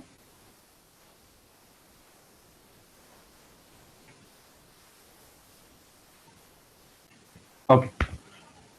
This was in relevance to your the diagram which I showed you earlier, this diagram. Okay. You can conduct smoke tests. There is data capture, like I showed you, the data which is uploaded. You can continuously feed data. Data monitoring can be done. I just showed you how you can test your sample data with the pre-existing data. Everything will be there. And you can proceed with the continuous deployment, and then continuous training and monitoring can happen. So for the free subscription, you can use Azure Resource Manager, and for that you can conduct the smoke tests as well. But for data capture and data drift, you'll have to upgrade yourself to the Kubernetes. Okay. Now, a quick recap of what we have. We have the build variable group. It's very important for you to have the final build layout. This is how it's going to look like. Okay. The experiment name, the deploy variable groups. Okay. Because by the end of this, your CI pipeline will be established. Then you'll have the deploy variable groups. Then you'll have the final deploy layout. Okay. So obviously you're going to be having the tasks running at the background, and then you will be having each task completed. If there is some error in it, then it will stop in between, and then you can see what the error is, and then you can troubleshoot, and then accordingly you can proceed. Okay. It's very important to create the service name. Okay. So what service name you're going to be defining it with? I've called it Iris API UAT. This is where your endpoint is going to be located, and your endpoint can be tested. Okay. The references that I have used for this is, again, I've mentioned this earlier also. One specific reference that I had mentioned last time was this PDF, which is your O'Reilly MLOps PDF. It is one of the finest textbooks. We are all in the learning stage, and this book, the way it's presented this concept for any beginner, I think it's like very overwhelming. It's one of the finest resources that I have had. Other than that, you can observe data, how the data is drifting, what threshold parameters they set. It could be model drifting also, like there could be issues in the model as well. Like the data is not drifting drastically, but the model is underperforming. How that can be tackled, how all that is done using MLOps concepts, everything has been mentioned over here. Okay, cool. Now let's do some brainstorming before we wrap up with the session, before I hand it over to Praveen sir. Okay, there are some questions which I have. Okay, I did not do it last time because I wanted to complete the whole session, and then I wanted to start off. So can anyone just, I think you guys can refer to the chat box. Okay, I'll have to switch between screens. My first question is, it says that MLOps and DevOps is, yeah, so it's DevOps and ML. Sorry, there was some, I lost my screen. So DevOps plus ML is MLOps, but AIOps is AI for DevOps. So is it true or is it false? So what this question says is that MLOps is a combination of DevOps and ML. We know that. I agree. I just said it at the beginning of the session. But it's saying that AIOps is artificial intelligence for DevOps. So what do you have to say? Can you come on the chat box and say if it's true or false, guys? Okay, I have one true. Others? Let's keep this interactive, please. Let's finish it off with some interaction. Okay, everybody's saying true. Guys, please read the question carefully. Okay, Chayan Gulati, Mr. Chayan Gulati says it's false. Finally, some variation in the answer. Thanks. Others, everybody is saying true, and you're saying it's false. Okay. Any other response? Okay. Okay, we have more false. Superb, superb, superb. So this trick always works when I say that, please read the question carefully and stuff like that. People tend to get confused. So guys, it is true. It is true. And I'm sorry if I derailed you. Maybe you were going to say true, but then I said I behave like this, and so you said false. MLOps is ML plus DevOps. We already know that. But yeah, exactly. Nobody would penalize you. Exactly, exactly. We are having fun, guys. Please, we are absolutely having fun. I'm still hooked up to that cricket example. I still have IPL matches going on in my head while I was explaining MLOps. So please enjoy the session, even if you have wrong answers. Don't feel bad about it. I made these questions, and when I asked myself these questions, I gave the wrong answer a couple of times. So imagine the kind of weirdness we are okay to live with. It's completely fine, guys. So why is it not false, guys? If you look it up the net, you'll see that AIOps is actually artificial intelligence for DevOps purposes. DevOps needs artificial intelligence to monitor the performance of the model, predict like how is the trend in the market going to change. So for all that, they need artificial intelligence. So it is actually true. You actually need MLOps. You actually need artificial intelligence for DevOps. That is AIOps. So it is actually true. Okay. I'm sorry if I confused you, but that's okay. Okay. Which of the following issues will MLOps not resolve? Which of the following issues will MLOps not resolve? A, an underperforming model 3 months after deployment. B, a real world data drift. C, the business governance and audits associated, and frequent testing need of the model in production. So let me elaborate. Will MLOps resolve or not resolve a model which is performing very poorly after 3 months of deployment? Okay, will MLOps help you to resolve that issue? In another case, it says that there is a data which is drifting in the real world. Will MLOps help you to resolve that issue? Another example, it says that the business governance and audit is something which is needed by an organization. Will MLOps help you to do that? And frequent testing of the model which is in production is needed to be done. Will MLOps help you to do that? Which of the following will MLOps not help you to do? A, B, C, or D? Okay, everybody says C. It's not will resolve. I'm saying which will it not resolve?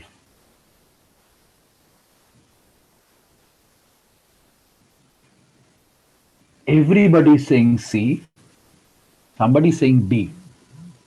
You guys are confusing me now. Let me see the question one more time. Okay. So most of you are saying that it will not help you to perform governance and audit. And one of you, I guess, said that it will not help you with the frequent testing of the model in production. Okay. I would like to discuss. Is it possible for anyone to come on the microphone? Anybody who said B or C or D? Anyone who's comfortable to come on the microphone. Let's keep this super interesting. I'll actually tell you how you can think about it. Anybody from the participants? Can we have one of you, please, volunteering on the microphone? Anyone? And please don't feel shy. I don't think I come out as a very strict person. Come on. Can we have one person at least?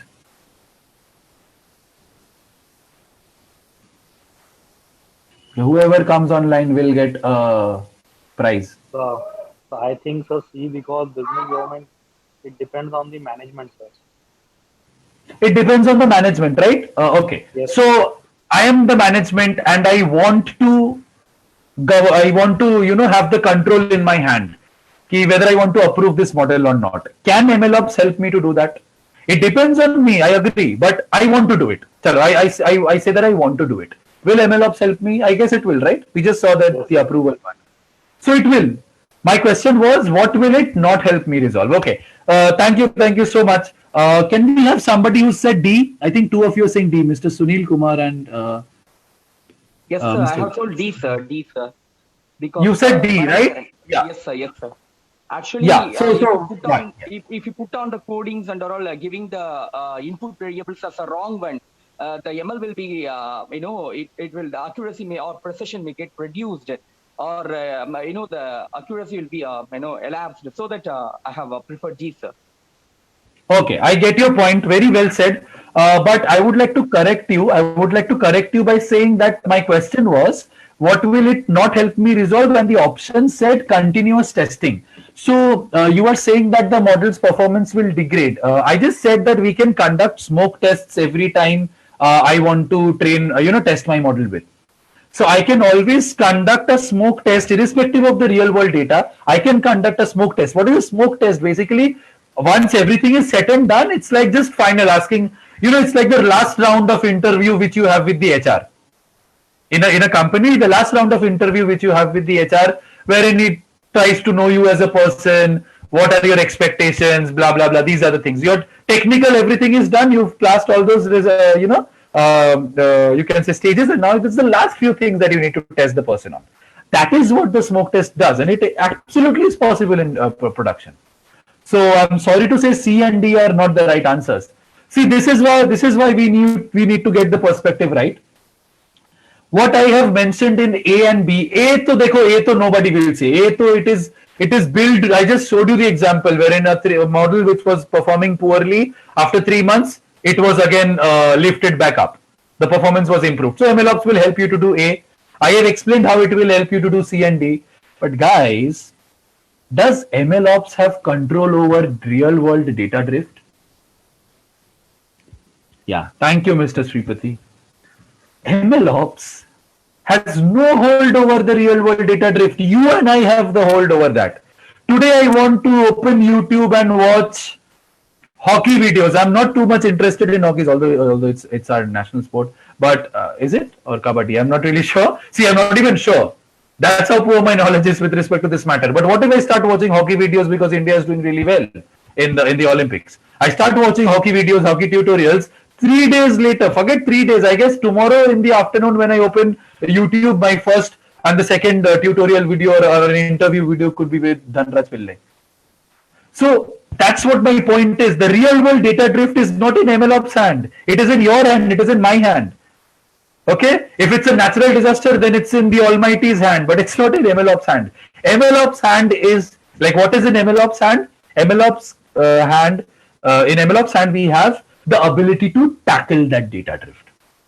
So it was a very tricky question that I thought of, that real world data drift is absolutely not in MLOps hand. So it will not help you resolve that issue.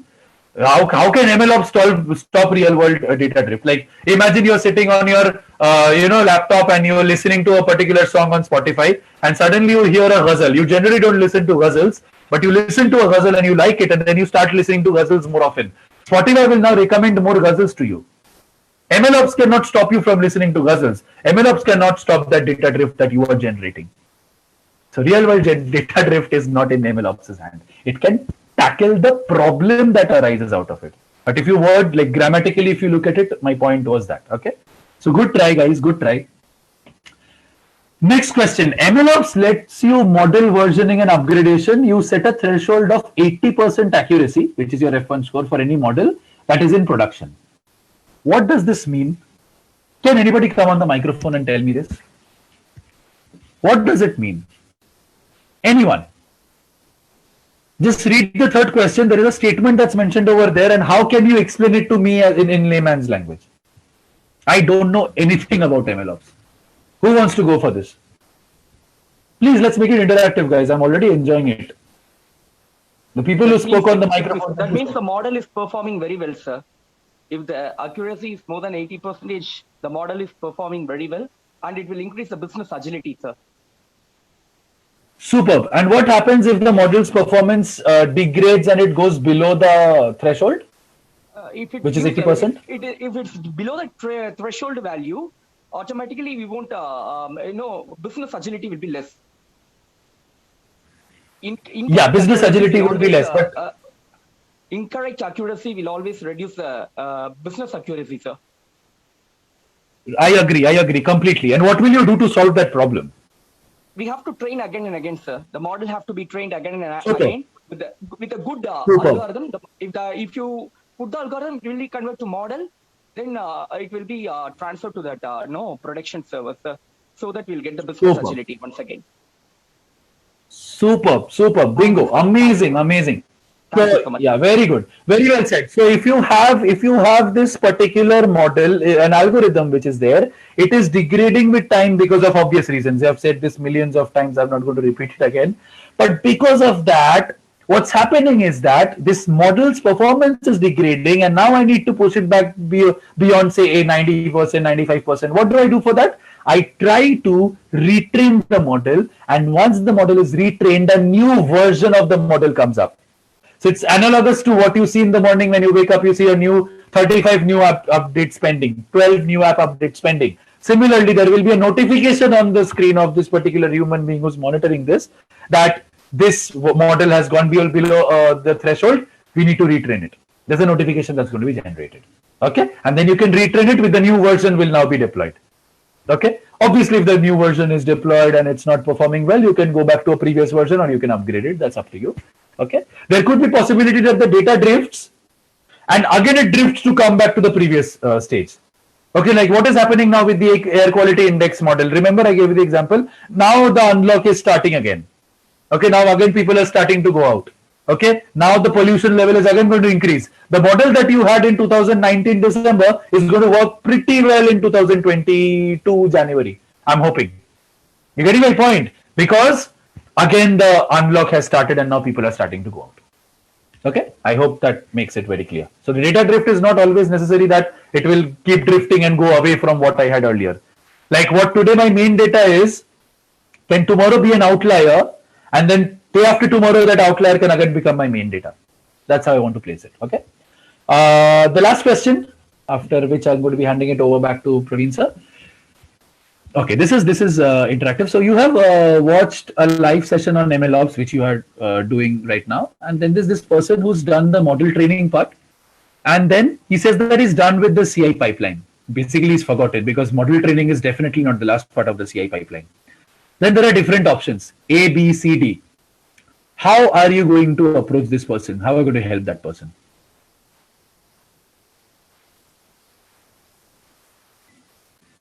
So this is in reference to the steps or the tasks involved in the CI pipeline that I had shown you, wherein we were doing the bash command, the CLI commands, we were adding one by one task.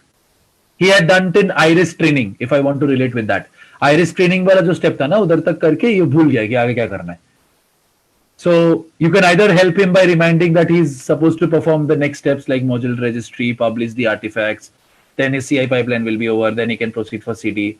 Or you can say that he's actually done with his CI pipeline and technically he just needs to release it. Like I said, I use the term release and build the CD pipeline. Or you can say that, you will check if his setup has the variable groups, because variable groups are very important, without which the pipeline cannot run.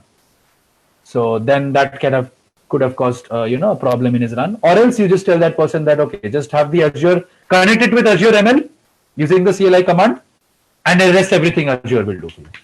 Which is the correct option and why? A, B, C, D. Okay, C. Others, please reply, guys. Please put it on the chat box.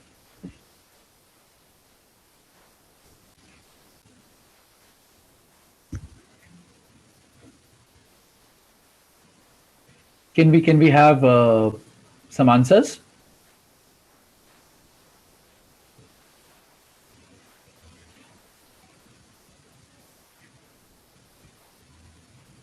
Okay, we have answers for C.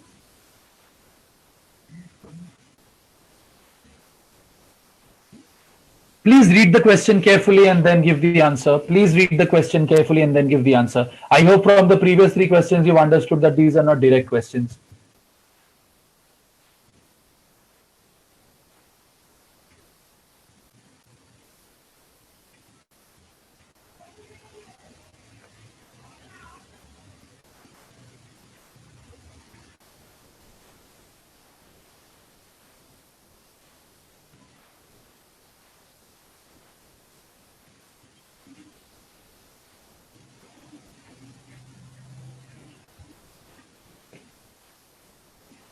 Okay, everybody sings C.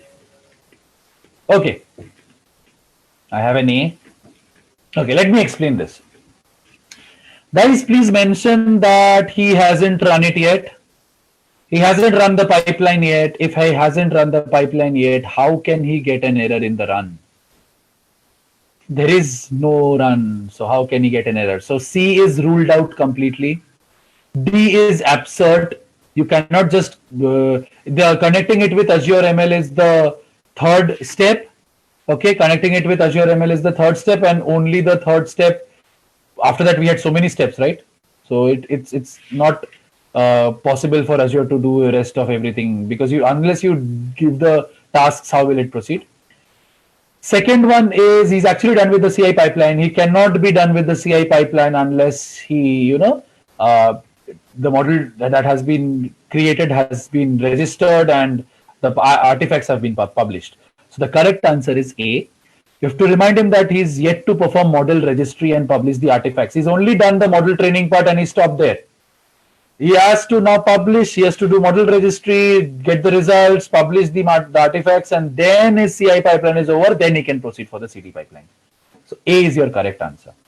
You cannot proceed for CD unless your model is registered or unless you have the artifacts. At least the steps that I have shown you, you'll be needing an artifact generated through a directory in which you'll have the entire deployment pipeline dependent. Okay, so that wraps up the session. Thank you so much for your time. It's been a great experience over these two sessions. I have learned a lot, and I am hoping that I've been able to, serve a little bit of that information to you guys. So thank you so much for giving me this opportunity. Back to you, sir. Hey, hi. Thank you so much, Sagnik, and thank you everyone for joining the session. And I'll be sharing the link, feedback link quickly here. Okay, so you guys can provide your one-word feedback on how you felt about the live session. Okay, if you felt good, mention that in the comment section. If you felt terrible, do mention it. Nobody is obliged to share the positive only. If you felt bad, you mention it. So what we are looking for is the honest feedback, so that helps the other people as well, whoever come across the post, to make up their mind whether they should attend the live session, whether it's worthy, of their time, or whether, we are sharing something useful, something knowledgeable, whether it's helping out the individual or not. So nobody's obliged to write good only. What we are looking for is the honest feedback. Please do write your one word feedback on the link that I have shared. I have shared the link for the LinkedIn, Instagram, and the Facebook. So some of you may not be having the LinkedIn account, so you guys can share your feedback on the Instagram. If you do not have the Instagram, then please share it on the Facebook. If you do not have, either of these, none of these, then please create one. It's high time. Okay, and I'll highly request all of you to please be active on the LinkedIn. If you are college students, then I'll suggest to open up your LinkedIn account, because that will help a lot in your career, because that's where you'll be getting a lot of information from the IT sector or from the corporate. You'll be able to connect and network with the people from the industry. So there's a quick suggestion from my end. Anyone who would like to ask any question to Sagnik for his session, any technical question, anything in general, maybe. He has been sole responsible person for conducting research on this MLOps and sharing the knowledge with all of you. So thank you so much, Sagnik, once again. And I'll open up this forum for everyone to ask their doubts, if there are any, to Sagnik or me, or anything in general. If there is no doubt, please mention no in the chat window. So we'll know, okay, we are good to wrap up the session maybe. And while you guys are sharing your responses, let me tell you that please do not forget to mark your attendance.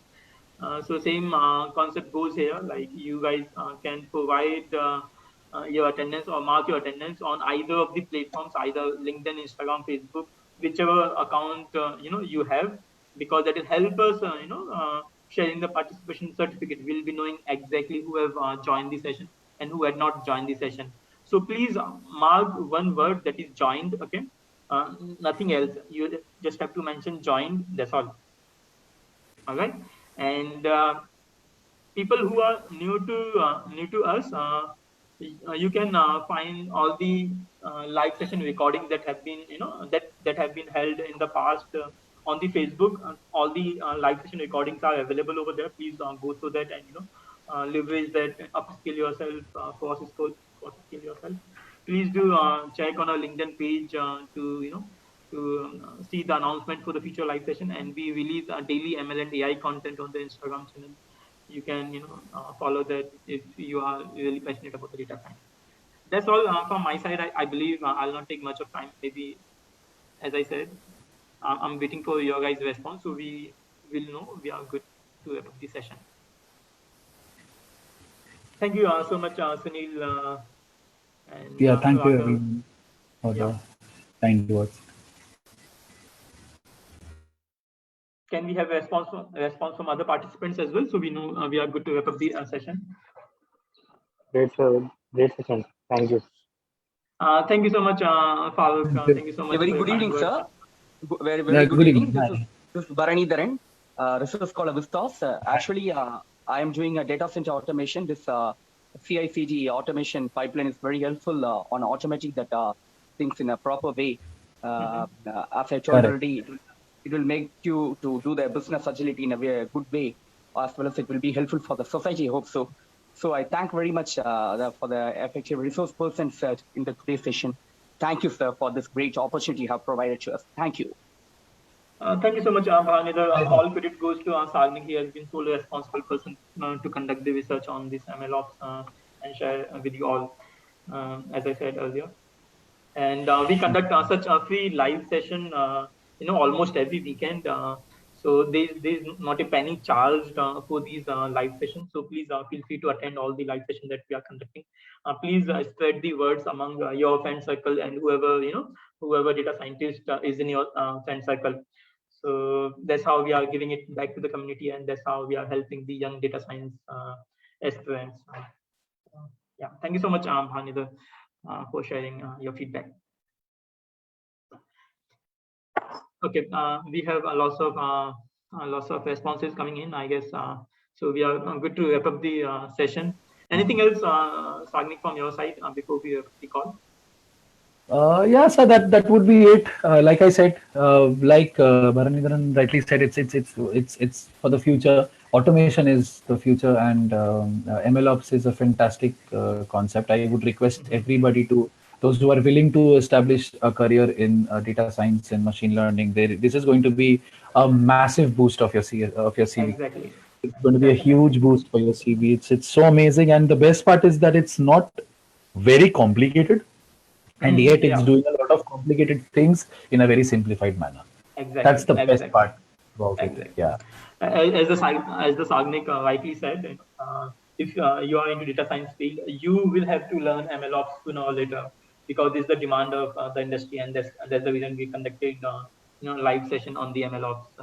Trust me, your manager would be asking sooner or later to learn MLOps, and because there's a very simple reason. If you have built some ML solution, there has to be somebody who can put this into production. And now people are not relying on the like maybe say cost cutting, or maybe whatever reason you would like to point out, but you will be expected to know MLOps, put your ML solution into production, being a data scientist. So please learn it, and last recording of MLOps is already uploaded on the Facebook. Please go through that if you have missed on that. All right, thank you so much, guys. Have a wonderful evening ahead. Bye bye, take care. Thank you so much, guys. Thank you. Bye bye. Thank you. Bye. Night. Thank you, Bhanila. Thank you so much.